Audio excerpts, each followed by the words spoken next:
लिए जानते हैं आज के देश और दुनिया की सिलेक्टेड काम की और महत्वपूर्ण 50 बड़ी खबरों को सिर्फ 10 मिनट में। पर अभी तक आपने इस वीडियो को लाइक नहीं किया है तो लाइक कर दीजिए। श्री राम मंदिर में विराजित होंगे सोना की पादुकाएं। इन्हें बनाने में 1 किलो सोना और 7 किलो चांदी लगी। 19 जनवरी को यह अयोध्या में पहुंचेगी। बड़ी अपडेट, कश्मीर के पुलवामा से जैश ए मोहम्मद का हाइब्रिड आतंकवादी गिरफ्तार। बड़ी तादाद में गोला बारूद भी किया गया बरामद। उत्तर प्रदेश में 15 से ज्यादा सांसदों के टिकट काटेगी भाजपा। सत्यदेव पचौरी, हेमा मालिनी होगी रेस से बाहर। योगी कैबिनेट के कई मंत्रियों को मिलेगा लोकसभा का टिकट। संसद के शीतकालीन सत्र का आज 11वां दिन। सुरक्षा चौक मामले में हो सकती है बहस। कांग्रेस बोली पीएम मोदी डिबेट करने से बच रहे। कांग्रेस की क्राउड फंडिंग कैंपेन पर बीजेपी ने कसा तंज। अमिताभ की फिल्म का क्लिप किया शेयर। बोले इसे ब्लैक मनी को व्हाइट मनी करने की प्लानिंग की जा रही। तमिलनाडु में बारिश के बाद झील टूटने से आई बाढ़। 15 घंटे में 2 फुट हुई बारिश। एनडीआरएफ एसडीआरएफ की 250 जवान तैनात। 4 जिलों के स्कूलों में की गई छुट्टियां। पूर्व आर्मी चीफ ने ऑटोबायोग्राफी में बताई गलवान की पूरी कहानी। लिखा 16 जून 2020 को शी जिनपिंग भूल नहीं पाएंगे। हमने उनके 40 सैनिक मारे थे।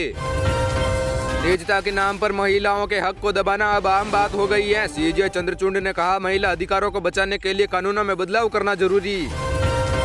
मध्य प्रदेश में मंत्रिमंडल पर दिल्ली में जेपी नड्डा के घर हुआ मंथन। मीटिंग में अमित शाह भी रहे मौजूद। सीएम डॉक्टर मोहन यादव, दोनों डिप्टी सीएम कैलाश विजयवर्गीय, तोमर और पटेल हुए शामिल।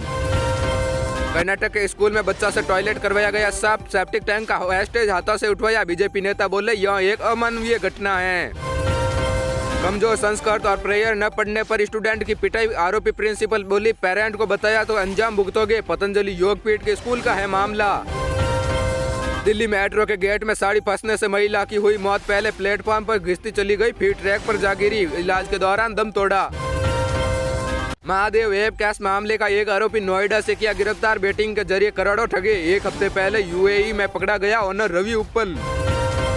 पीएम मोदी के भाषण में पहली बार हुआ एआई का इस्तेमाल। काशी तमिल संगमम में पीएम मोदी बोले तमिलनाडु से काशी आना मतलब महादेव के दूसरे घर आना जैसा है।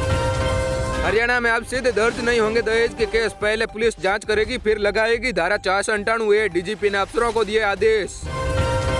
विदेश मंत्री एस जयशंकर बोले यूएनएससी वर्ल्ड क्लब जैसा। कहा पुराने मेंबर अपनी पकड़ खोना नहीं चाहते। उन्हें लगता है कि नए सदस्य उनकी ग्रिप कमजोर करेंगे। राजस्थान के माउंट आबू में पारा -1 डिग्री पहुंचा। मध्य प्रदेश में बारिश के आसार। उत्तर प्रदेश और झारखंड में कोहरा छाया। जम्मू कश्मीर में बर्फबारी से रास्ते हुए बंद। सागर के घर पहुंची दिल्ली पुलिस। वीडियो कॉल से घर में रखे सामान की जानकारी लेकर घरवालों से भी पूछताछ की। जूते की दुकान का डीवीआर लिया। सुंदरबन में बीएसएफ की समुद्री बटालियन रखेगी बांग्लादेशी घुसपैठ और तस्करी। 1100 जवान तैनात होंगे। 40 ड्रोन वाली बटालियन रखेगी नजर। अरविंद केजरीवाल का मीटिंग से पहले इंडिया गठबंधन को बड़ा इशारा। बठिंडा रैली में केजरीवाल बोले पंजाब और चंडीगढ़ की 14 लोकसभा सीटें हमें दो।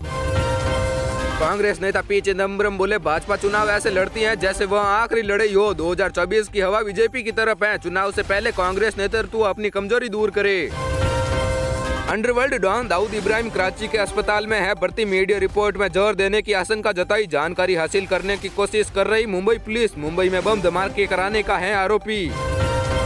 गाजा में हमास की सबसे बड़ी टनल मिली। इजरायली डिफेंस फोर्सेज ने 4 किलोमीटर रास्ता साफ किया। इसमें बड़े वाहन भी निकल सकते हैं। ट्रंप बोले अमेरिका में जहर घोल रहे अवैध अप्रवासी। कहा बाइडेन अब तक के सबसे भ्रष्ट राष्ट्रपति, देश को नरक की ओर ले जा रहे। पाकिस्तान आर्मी चीफ बोले कश्मीर पर भारत का फैसला गैर कानूनी। यूएन चीफ से कहा शांति के लिए कश्मीरियों की मर्जी से हल निकालना जरूरी। अमेरिका में सरकारी एजेंसी की मांग भारत पर प्रतिबंध लगे। कहा भारत में धार्मिक आजादी नहीं है। विदेशों में विरोधियों को चुप करा रही सरकार। कनाडा में एक बार फिर तिरंगा का किया अपमान। खालिस्तानी समर्थकों ने पैरों तले कुचला, फिर लगाई आग। हनुमान जी की प्रतिमा स्थापित करने में भी डाल रही अड़चन। गिरावट के साथ खुला शेयर बाजार। सेंसेक्स 46 अंक गिरकर 71,437 पर ओपन हुआ। आज 3 आईपीओ ओपन हुए। आज से सॉवरेन गोल्ड बॉन्ड में निवेश करने का मौका। 1 ग्राम सोने के लिए चुकाने होंगे 6,199 रुपए। 22 दिसंबर तक लगा सकेंगे पैसा। अब कांग्रेस संगठन में बदलाव करने की कर रही तैयारी। इस सप्ताह नेता प्रतिपक्ष के नाम की घोषणा होना संभव। सचिन पायलट समेत 5 नेता दौड़ में सबसे आगे। शाहरुख खान की फिल्म डंकी के लिए फैंस की खास तैयारी। जयपुर में पहला शो देखने के लिए पूरा सिनेमा हॉल किया बुक। अलग अलग शहरों में फिल्म देखने जुटेंगे लोग। वसुंधरा और अशोक गहलोत से कितनी अलग होगी भजनलाल सरकार। दोनों ने एक दूसरे के कार्यकाल में नहीं पूछे कोई सवाल। विपक्ष में दोनों की उपस्थिति 20% से भी कम रही। गोगामेडी के हथियारों को कोर्ट में पेश करेगी एनआईए। हथियार पहुंचाने वाला हिस्ट्री शीटर अभी भी फरार, उसके पास AK-47 होने का शक। भजनलाल सरकार में 15 से 17 मंत्री बनेंगे। दिल्ली में बीजेपी अध्यक्ष JP नड्डा के घर पर चली 1.5 घंटे बैठक। जल्द होगा मंत्रिमंडल का गठन। कोटा के रामगंज मंडी विधानसभा में विकसित भारत संकल्प यात्रा हुई शुरू। 36 पंचायत मुख्यालयों पर लगेंगे कैंप। केंद्र सरकार की योजनाओं से जुड़ेगा हर एक आमजन। पीएम मोदी ने पूछी कमाई, कहा इनकम टैक्स वाले नहीं भेजेंगे। युवा उद्यमी से मुलाकात में मोदी ने ली चुटकी। 100 करोड़ से तैयार सर्ववेद महामंदिर का करेंगे इनॉग्रेशन। चलिए अब जानते हैं जो आम आदमी के काम की और फायदेमंद खबरें हैं उनको विस्तार से। पर इससे पहले अभी तक आपने इस वीडियो को लाइक नहीं किया है तो लाइक कर दीजिए।